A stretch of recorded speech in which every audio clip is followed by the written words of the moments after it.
I never thought my quiet, beige life could unravel in a single sun-drenched moment by the lake. I'm Amanda, trapped in a suburban cage just outside Chicago, where every day with my steady, unreadable husband, Jack, feels like a faded photograph. But that day, with the water shimmering like a mirror and the warm breeze teasing my skin, something snapped inside me, a hunger for something wild, something forbidden. My heart raced as I crossed a line I never imagined I'd dare to step over, and now, the weight of that secret threatens to crush me. What happens when the man who's supposed to be my rock discovers the truth? And what if his reaction is the last thing I expected? Picture this. I'm standing at the edge of my kitchen, the faint scent of burnt toast lingering in the air, staring at a crack in the beige wall that I swear wasn't there yesterday. It's not the kind of thing most people notice, but I do. I notice everything lately. The way the refrigerator hums like it's whispering secrets. The relentless tick of the living room clock that seems to mock every passing second. My name's Amanda, I'm 34, and this little suburban box just outside Chicago is my world. It's not a bad world, not by any stretch, but it's a quiet one. Too quiet sometimes, like it's holding its breath, waiting for something to happen. I've been married to Jack for 8 years now. He's 36, a man carved from stillness, steady as a rock, but just as hard to read. His patience is a fortress, and I'm not always sure if I'm locked out or if I've just forgotten the way in. Every morning at 6:30 sharp, we're at the kitchen table, coffee mugs in hand, steam curling up like tiny ghosts between us. He gives me a quick peck on the cheek before heading off to his accounting job. A gesture so routine, it feels like a checkbox on a to-do list. At night, around 10, we're on opposite sides of our queen-sized mattress, exchanging a few words about the day, weather, bills, maybe a coworker's annoying habit. Then silence. Always silence. Jack thrives in it, you see. He can sit for hours with a book or just stare out the window at nothing, like he's solving some puzzle I can't even see. Me? I'm the opposite. I crave a spark, a jolt, something to shatter the monotony of this predictable loop we've built. Our home isn't much to look at. Beige walls, beige curtains, beige everything, like someone drained the color out of our lives when we weren't looking. It's comfortable though, I'll give it that. Safe. But safe can start to feel like a cage when you've been pacing the same 4 walls for years. I've started noticing the little things, the tiny shifts that maybe I ignored before. Like how Jack's hands don't linger on mine anymore when we pass each other in the hallway. Or how his eyes don't quite meet mine when we talk, like he's looking past me to something I can't see. And then there's me, caught in these long, quiet evenings, daydreaming about a life less ordinary. I imagine stolen moments of wild abandon, the kind of reckless passion that leaves you breathless, heart pounding in a way that's almost dangerous. I think about breaking free, about a touch that ignites rather than comforts, a connection that's raw and untamed, even if just for a fleeting second before reality pulls me back. I'm not unhappy, not really. Jack's a good man, the kind of good that doesn't falter, but there's a part of me that's restless, aching for something more, something to pull me out of this endless beige haze. That's why on this warm Saturday in July, when Jack looked up from his coffee mug over breakfast, his hazel eyes catching the morning light, just so, I felt my heart skip a beat. His voice was casual, almost offhand, as he suggested we take a break from our routine and go for a picnic by Lake Willow. It's a serene spot about an hour's drive from the city, a place we haven't visited in years. I was caught off guard. He's never the one to suggest spontaneity.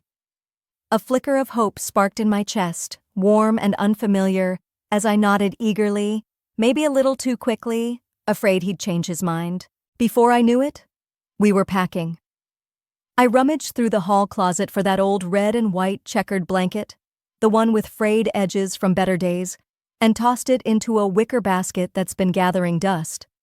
Jack was in the kitchen, grabbing a bottle of cheap Merlot from the rack and wrapping up some turkey sandwiches in foil.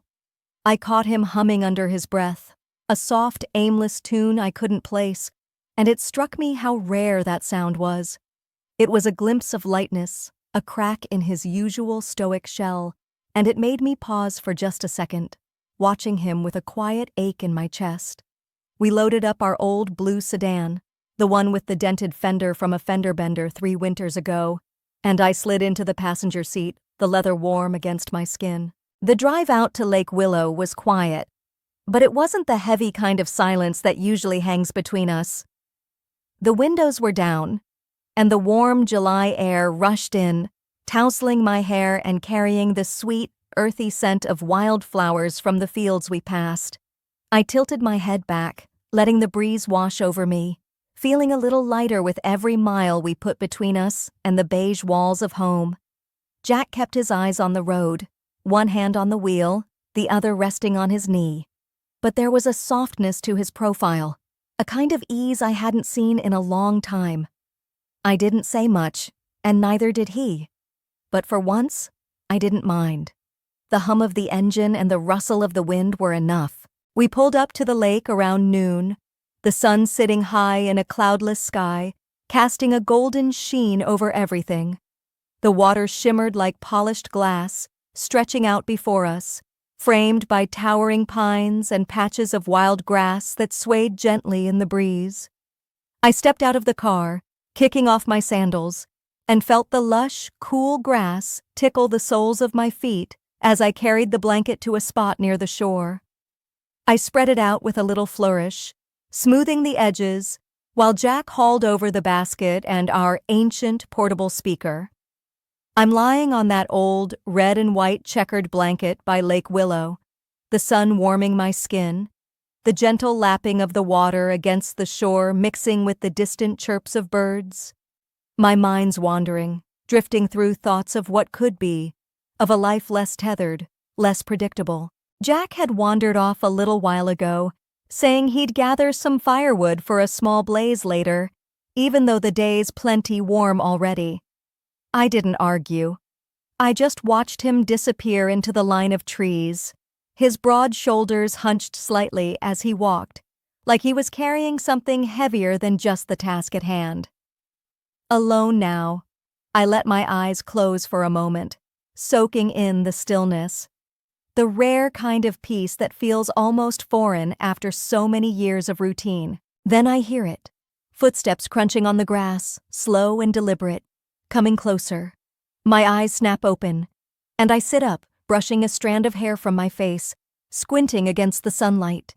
There's a figure approaching, a young man, maybe in his late 20s, with a fishing rod slung casually over one shoulder.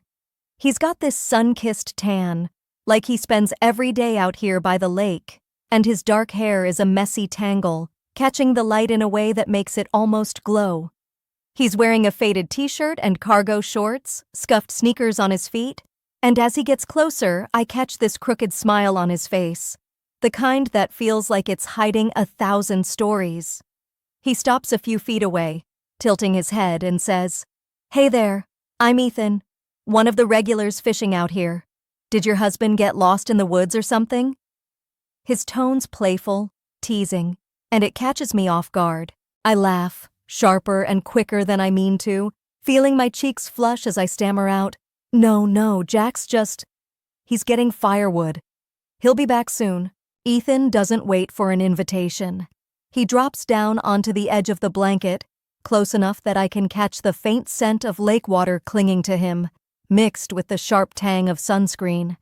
There's something about his presence, this easy confidence that rolls off him in waves, so different from Jack's quiet, guarded nature. It's like a current, pulling me in, and I don't fight it. We start talking. Nothing heavy, just surface stuff. The weather, how the fish are biting today, the way the lake looks like a mirror under the midday sun. But there's this undercurrent, this unspoken charge crackling between us with every word, every glance. His eyes, a deep amber, keep finding mine, holding just a second too long, and I feel my pulse quicken, a heat rising in my chest that I haven't felt in so long I almost forgot what it was like. Then, as he's gesturing toward the water, pointing out where he caught a big one earlier, his hand brushes my shoulder. It's brief, accidental maybe, but it sends a jolt through me, sharp and electric, waking up every nerve in my body. I don't move away. I can't. I don't want to. My breath hitches and I feel his gaze shift, heavier now, searching.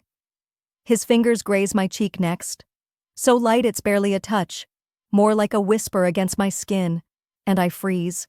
My mind screams to pull back, to think of Jack, to remember where I am, but my body doesn't listen. Instead, I lean into it, just a fraction, and that's all it takes.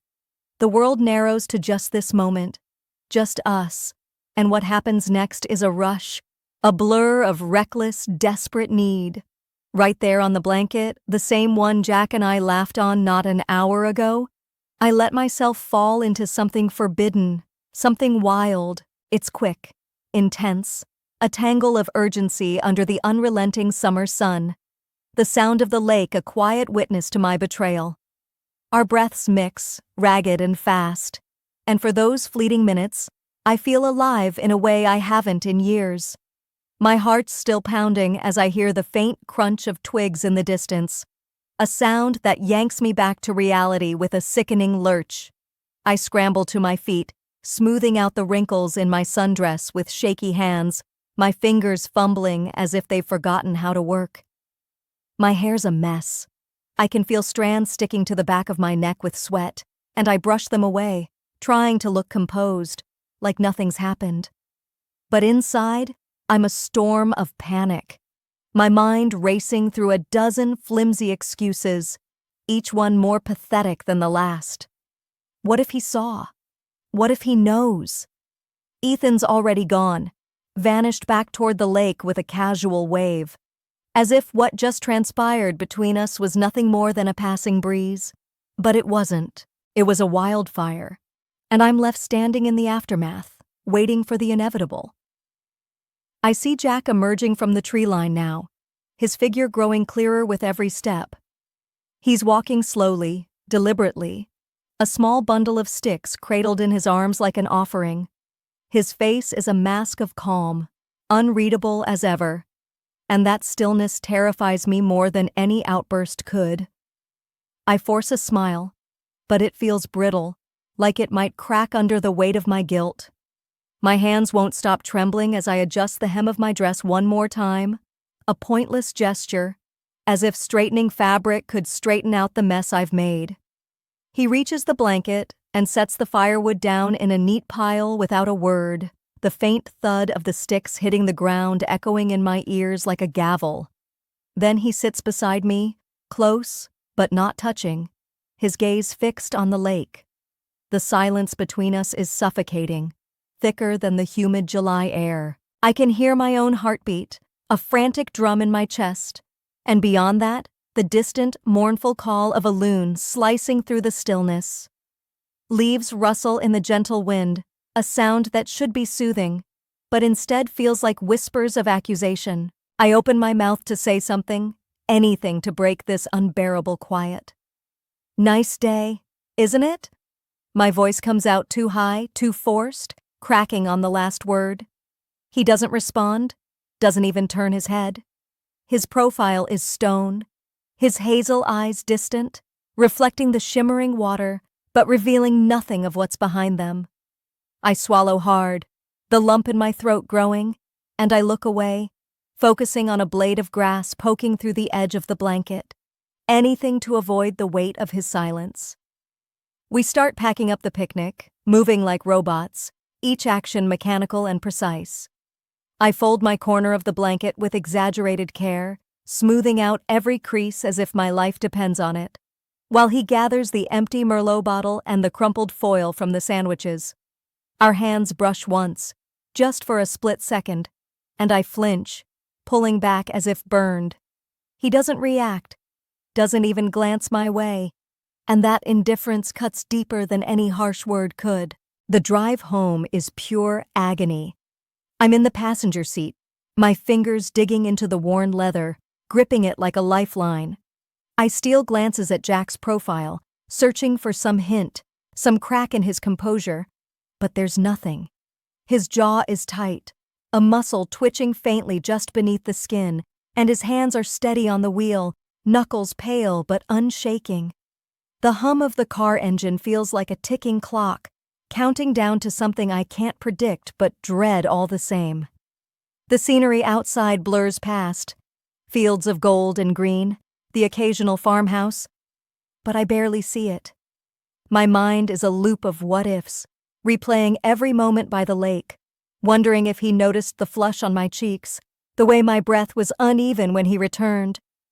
I want to speak, to fill the void with meaningless chatter, but my throat is dry, my words trapped behind a wall of fear. When we finally pull into the driveway, the familiar sight of our beige suburban home feels like a prison I've sentenced myself to. We unload the car in silence. It's late now, close to 11 p.m., and I'm lying in bed, the darkness of our bedroom wrapping around me like a heavy shroud. The space between Jack and me feels like a chasm, an unspoken void that's grown wider since we got back from Lake Willow earlier today. I'm staring at the ceiling, my eyes tracing invisible patterns in the shadows, unable to sleep, unable to quiet the storm of thoughts churning in my head. My body is tense, every muscle coiled tight, as if bracing for something I can't name. The faint hum of crickets outside our window is the only sound, a restless lullaby that does nothing to soothe me. Jack's beside me, his breathing slow and even, but I know he's not asleep. I can feel it, the weight of his presence, the way the air seems to thicken with something unsaid. Then, out of nowhere, his voice cuts through the silence, low and steady, like a blade slicing through fabric. "I saw what happened at the lake, Amanda." My stomach drops, a sickening plunge that leaves me breathless, my heart slamming against my ribs. I freeze, my mind scrambling for a response, an excuse, anything to fill the void his words have torn open. But before I can even part my lips, he keeps going, his tone eerily calm, not a trace of anger in it. I'm not mad. I thought I would be, but I'm not. It stirred something in me, something I didn't expect to feel. My breath catches, confusion and dread tangling inside me. What does he mean? What could he possibly feel after witnessing something so wrong, so forbidden? I don't dare move, don't dare look at him, as if staying still might somehow shield me from whatever comes next. He shifts slightly, the mattress dipping under his weight, and his voice drops even lower, almost a whisper now. But every word lands like a stone. I want to do it again. But this time, I want to capture it, to watch it unfold, and I want us to choose someone new together. My mind reels, spinning out of control as I try to process what he's saying. Capture it? Choose someone new? The implications crash over me like a tidal wave, each one more shocking than the last. He's not just talking about reliving what happened by the lake, he's talking about orchestrating it, turning a moment of reckless abandon into something deliberate, something planned. I feel a shiver crawl down my spine, a mix of horror and something else, something darker I don't want to name. I turn my head slowly, almost against my will, to look at him. The moonlight filters through the blinds, casting thin silver stripes across his face, illuminating half of it while the other remains shrouded in shadow. His hazel eyes are fixed on me, and there's an intensity in them I've never seen before, a raw, hungry edge that makes my pulse stutter. It's not the steady, stoic Jack I've known for 8 years. This is someone else, someone who's been hiding beneath that calm exterior, waiting for a crack to slip through.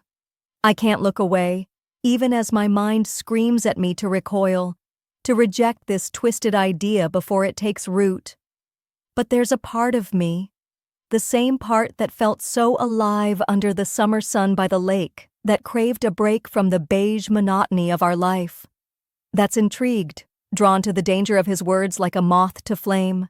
The silence stretches on, heavy and suffocating, as I grapple with the weight of what he's asking. My thoughts are a tangled mess, swinging between shock and a creeping fascination I'm ashamed to acknowledge. I think about that moment with Ethan, the rush of it, the way it shattered the stillness I've resented for so long. I think about Jack watching, about how it didn't break him like I feared, but instead ignited something within him. What does that say about us? About me? My mouth feels dry, my throat tight, but after what feels like an eternity, I finally speak. My voice barely above a whisper, trembling with a mix of fear and something I can't quite name. It's been a week since that night in bed when Jack's words turned my world upside down, and I'm still trying to wrap my head around the new reality we've stumbled into. Sitting at the kitchen table now, the same one where we've shared countless mundane breakfasts, I feel a strange energy buzzing between us. It's not the quiet comfort of routine anymore. It's something else. A shared secret that's both a thrill and a weight on my chest.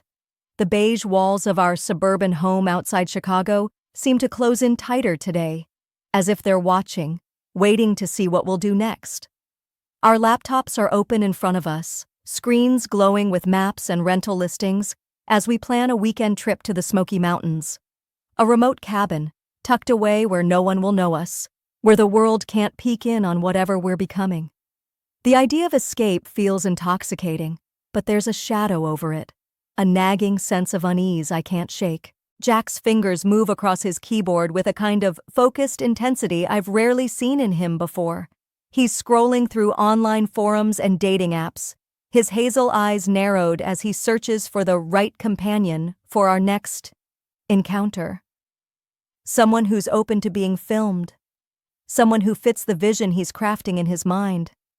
I'm part of this process, leaning over to point at profiles, my voice catching slightly as I comment on a photo or a bio.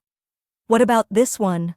I ask, my finger hovering over a screen, my stomach twisting with a mix of dread and a strange, forbidden anticipation. Jack nods, his expression unreadable, but there's a glint in his eye, a spark of something hungry that makes my pulse quicken. We're narrowing down options, sifting through messages and responses like we're planning a business deal, not something so deeply personal, so dangerously intimate. Our conversations are clipped, almost clinical, words like availability and discretion tossed around as if we're discussing a project deadline. But beneath the surface, there's an electric current, a shared excitement that hums in the air between us, pulling me in even as I feel the ground slipping beneath my feet. I can't help but notice how Jack has changed since that day at Lake Willow. The man who once thrived in silence, who could sit for hours without a word, now carries a charged energy, like a storm brewing just beneath his calm exterior. His voice, when he speaks, has a new edge to it, a quiet determination that both fascinates and unsettles me. And me? I'm caught up in the rush of it all, swept along by this dark tide we've unleashed together. There's a part of me that's exhilarated, that craves the adrenaline of stepping into the unknown, of breaking every rule I thought defined us. But there's another part, smaller but persistent, whispering questions I don't want to answer. How far will this go? Where does this path end? I push the thoughts down, focusing instead on the screen, on the next step, but they linger like a shadow I can't outrun. Looking back, I realize that moment by the lake didn't just shatter our routine. It reshaped us in ways I never could have predicted. I thought it would break us apart, that the weight of my betrayal would crush whatever we had left. Instead, it's bound us together in a new, dangerous way, tying us with threads of secrecy and shared desire. We're not the same Amanda and Jack who sat at this table a month ago, sipping coffee and talking about bills. We've crossed a line, and there's no going back, no unseeing what we've seen in each other. I wonder if this is who we've always been, deep down, waiting for a catalyst to peel back the layers of normalcy we hid behind. Or maybe we're becoming something entirely new, something neither of us fully understands yet. The thought sends a shiver through me, not entirely unpleasant, but heavy with uncertainty. As we click through cabin listings, settling on a secluded spot surrounded by dense forest and misty peaks, I feel the weight of what we're planning settle deeper into my bones. Don't forget to subscribe, like, and comment if you enjoyed this story. This will help us create more engaging stories for you.